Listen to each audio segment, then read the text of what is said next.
अक्सर ऐसा लगता है ना कि 40 की उम्र पार हुई नहीं कि कमर का दर्द जिंदगी का हिस्सा बन गया। पर क्या ये वाकई सच है? चलिए आज इसी धारणा को तोड़ते हैं। कभी ऐसा महसूस हुआ है कि सुबह बिस्तर से उठते ही कमर में एक करंट सा दौड़ जाता है, या फिर कार चलाने के बाद सीधा खड़े होने में भी कुछ सेकंड लग जाते हैं? अगर ये सब जाना पहचाना लग रहा है तो ये विश्लेषण बिल्कुल सही जगह पर मिला है। 40 के आसपास की उम्र में अक्सर लोग इसे नॉर्मल एजिंग मानकर नजरअंदाज कर देते हैं। लेकिन एक मिनट रुकिए, ये बिल्कुल भी नॉर्मल नहीं है। और यकीन मानिए, इसका सिर्फ उम्र से लेना देना नहीं है। आज हम बात करेंगे उस असली जड़ की, उस वजह की जो शायद डॉक्टर भी कभी कभी जल्दी में बताना भूल जाते हैं, और इसे नजरअंदाज करने का नतीजा 50 की उम्र आते आते ये दर्द जिंदगी की क्वालिटी पर बहुत बहुत भारी पड़ सकता है। तो सवाल ये है कि आखिर 40 की उम्र में ऐसा होता क्या है? चलिए जरा इसके पीछे का साइंस समझते हैं। देखिए, विज्ञान ये कहता है कि 30 के बाद हर साल हमारे मसल्स का मास मतलब द्रव्यमान कम होने लगता है, और इसी प्रोसेस को कहते हैं सार्कोपीनिया। जरा सोचिए, जो मसल्स रीढ़ की हड्डी को एक मजबूत पिलर की तरह सपोर्ट करती थीं, वो अब धीरे धीरे कमजोर पड़ रही हैं। और इस प्रॉब्लम को और भी ज्यादा बिगाड़ देती है एक चीज जिसे कहते हैं एंटीरियर पेल्विक टिल्ट। अब इसका सीधा साधा मतलब यह है कि पेट का हिस्सा रीढ़ की हड्डी को लगातार आगे की तरफ खींच रहा है। कल्पना कीजिए, जैसे किसी ने कमर पर एक बोलिंग बॉल बांध दी हो जो 24 घंटे रीढ़ को खींच रही हो। बस पीठ के निचले हिस्से पर ठीक यही हो रहा है। तो अब बात करते हैं उन 3 आदतों की जो शायद रोजमर्रा की जिंदगी का हिस्सा हैं, लेकिन अनजाने में ही कमर को तोड़ रही हैं। हम इन्हें कहते हैं साइलेंट किलर्स।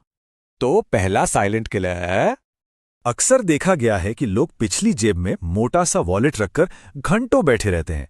ये एक बहुत बड़ी गलती है। देखिए, जब कोई बटुए पर बैठता है तो पेल्विस एक तरफ झुक जाता है। इससे होता क्या है, साइटिक नर्व दबती है और फिर शुरू होता है कमर के निचले हिस्से में वो पुराना ना जाने वाला दर्द। ठीक है, अब आता है दूसरा साइलेंट किलर। दिन भर कुर्सी पर बैठे रहने से हमारे ग्लूट्स यानी कूल्हे की मांसपेशियां एक तरह से सो जाती हैं।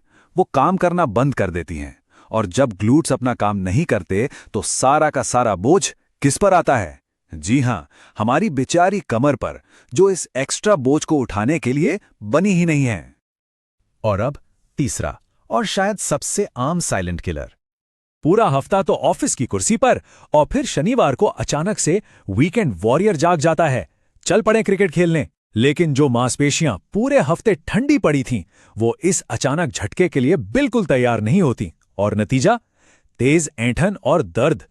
लेकिन अच्छी खबर यह है कि इसका सल्यूशन है, और बहुत सिंपल है। बस 2 काम करने हैं। पहला, रीढ़ की हड्डी पर से दबाव हटाना है, जिसे कहते हैं डीकम्प्रेशन। और दूसरा, सही मसल्स को जगाना है, यानी एक्टिवेशन। और पता है सबसे अच्छी बात क्या है? इसके लिए सिर्फ 5 मिनट चाहिए। तो पेश है वो 5 मिनट का पावर पैक रूटीन जो कमर की पूरी कहानी बदल सकता है। इसमें सिर्फ 4 बहुत ही आसान स्टेप्स हैं: cat cow stretch, world's greatest stretch, McGill curl up, और आखिर में चाइल्ड्स पोज। तो पहला मिनट, यह है कैट काउ स्ट्रेच। इसे रीढ़ की हड्डी के लिए सुबह की पहली चाय समझिए, जो सारी जकड़न को दूर कर देती है। करना क्या है? बस हाथों और घुटनों के बल आना है। सांस अंदर लेते हुए कमर को नीचे की तरफ ले जाएं, और सांस छोड़ते हुए पीठ को ऊपर की ओर गोल करें। अब आते हैं मिनट नंबर 2 और 3 पर। ये उन लोगों के लिए तो बेहद जरूरी है जिनका ज्यादातर दिन बैठे बैठे गुजरता है। इसका नाम है वर्ल्ड्स ग्रेटेस्ट स्ट्रेच। और इसका नाम ऐसा क्यों है? भाई, क्योंकि ये सीधा उस जकड़न पर वार करता है जो दर्द का असली कारण है, यानी कूल्हे। बस एक लंज पोजीशन में आना है और दोनों तरफ 1-1 मिनट तक इसे करना है। चौथे मिनट में हम करेंगे मैकगिल कर्ल अप।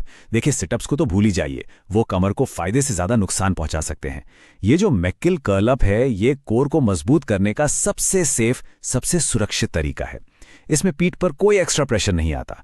बस पीठ के बल लेटकर सिर और कंधों को हल्का सा ऊपर उठाना है।